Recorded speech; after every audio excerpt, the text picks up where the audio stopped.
You're listening to the Wolf Street Report. I'm Wolf Richter at WOLFSTREET.com, where I tell the stories behind business, finance, and money. It's Sunday, October 9th, 2022. There's a lot of tongue wagging on Wall Street and in the financial media to the effect that the Federal Reserve will tighten, meaning hike rates and shed assets, until something breaks. But that's kind of funny when you think about it, because the biggest thing that the Federal Reserve is in charge of, the most crucial thing that underlies a healthy economy and a healthy labor market, has already broken: price stability. It broke into tiny little pieces. Instead of price stability, we have raging inflation, and now the Fed is trying to fix it. But hedge fund gurus and bond kings and stock fund apostles and other crybabies on Wall Street who don't give a hoot about this raging consumer price inflation because they're rich and don't mind having to pay a little extra for some stuff, but who are losing their shirts now because asset prices are getting lower, and they do mind that. Well, they're on TV and on the internet and on Bloomberg and the Wall Street Journal bemoaning the consequences of the end of free money. And they're right. These asset prices have gone down in reaction to the Fed's tightening policies this year that are beginning to reverse many years of money printing and interest rate repression. The years of QE and near 0% interest since 2008 have created the everything bubble. And now the everything bubble is deflating. And these hedge fund gurus and bond kings and stock market apostles and crybabies on Wall Street are saying that things are already breaking, that markets are stressed, that in X month, like in November, something big will break that will cause the Fed to pivot into cutting rates and starting another money printing binge. That's what they want. They want the Fed to cut rates and restart QE as to reinflate the everything bubble so that these folks can get even richer. They have big investments, and those investments have now soured, and they want the Fed to U-turn in order to bail out these investments. And they don't give a hoot about this raging inflation because they're rich, and they don't even notice if they have to pay a little extra for consumer goods and services. And if something breaks, meaning if some portion of the market crashes somewhere or rates blow out somewhere, say in the repo market like it did in late 2019, that no one outside the repo market even noticed, or if something even bigger breaks, they hope the Fed would then cut rates and restart QE to reinflate their asset prices. And in fact, they want something to break. They're praying for something to break. They're trying to scare markets so that something will break in order to force the Fed into this pivot. The simple fact is this: stocks, bonds, the housing market, cryptos, etc., they were all hyperinflated by years of Fed money printing and interest rate repression that started in late 2008. And after a brief pause in 2017 through 2019, the Fed went hog wild, starting in March 2020 when it printed $5 trillion in 2 years and threw it at the markets. Since 2008, the Fed has printed $8 trillion and threw this money at the markets. And for most of this time since 2008, the Fed has repriced short-term interest rates to near 0%. Big institutional investors and speculators could borrow short-term in the repo market for near 0% interest. This was as close to free money as you could get. And they borrowed this nearly free money and speculated with it. And now the interest rate in the repo market is over 3%, and it may be over 4% by year end and higher next year. And that's a bitter pill to swallow if you've gotten fat after 14 years of free money.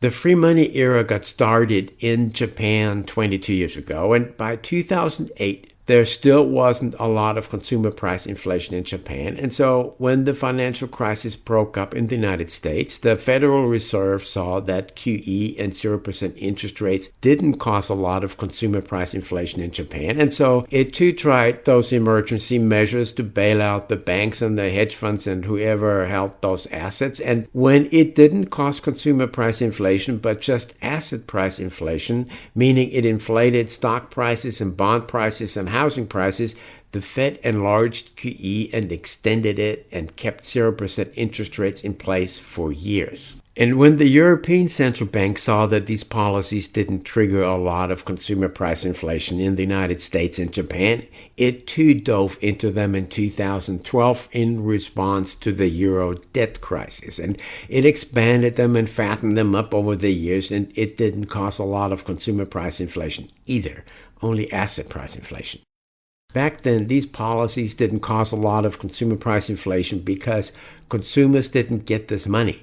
Central banks handed this money to big investors and they bought more assets, and asset prices continued to inflate.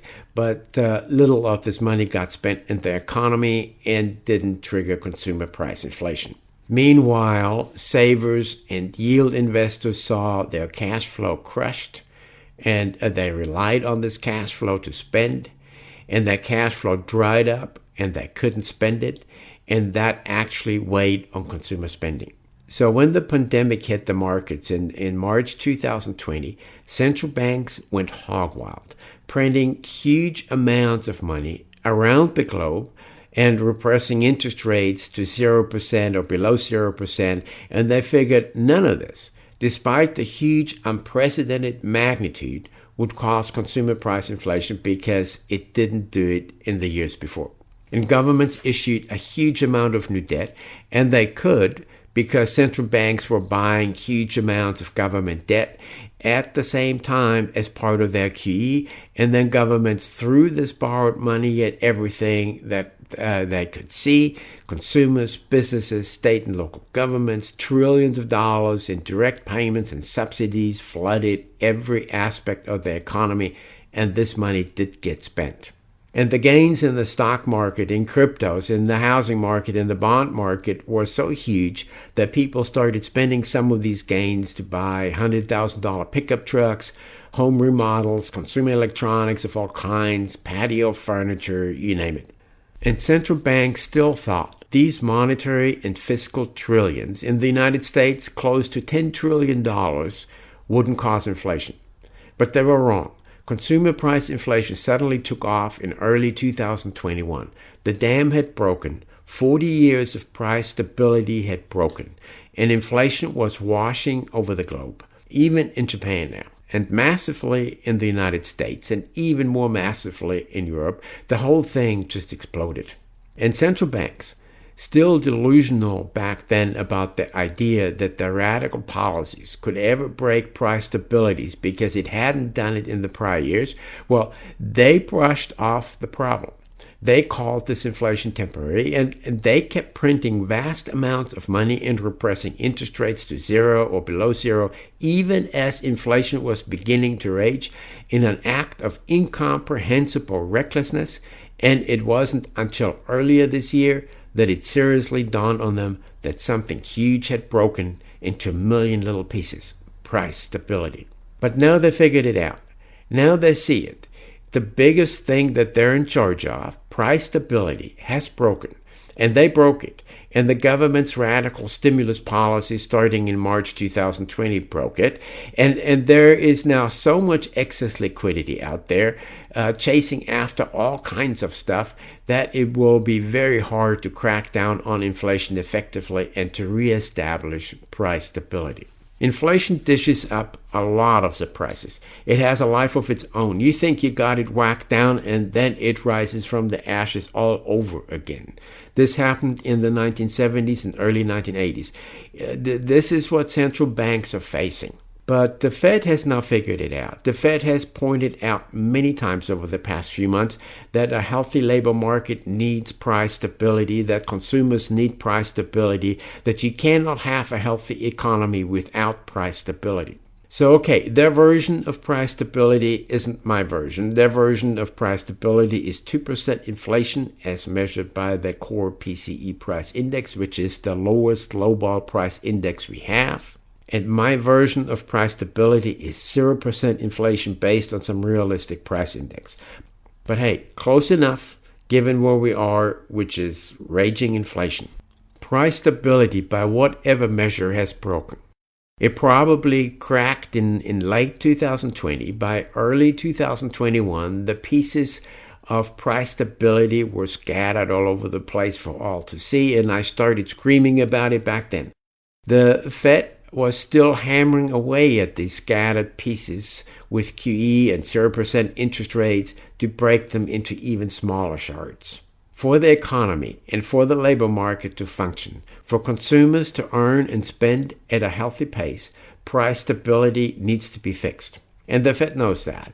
And it's hiking interest rates and shedding assets in order to fix the biggest thing that it is in charge of, and that has already broken. A repo market blow-up or a hedge fund implosion or whatever is a minor event compared to the raging inflation. And for the hedge fund gurus and bond kings and stock market apostles and other crybabies on Wall Street to say that the Fed will tighten until something breaks is just hilarious. Because apparently they totally missed that something huge has already broken and that the Fed will need to fix it even if it ruffles some feathers. This was today's Wolf Street Report. I'm Wolf Richter. Check out my stuff at WOLFSTREET.com, where I tell the stories behind business, finance, and money. Thank you for listening.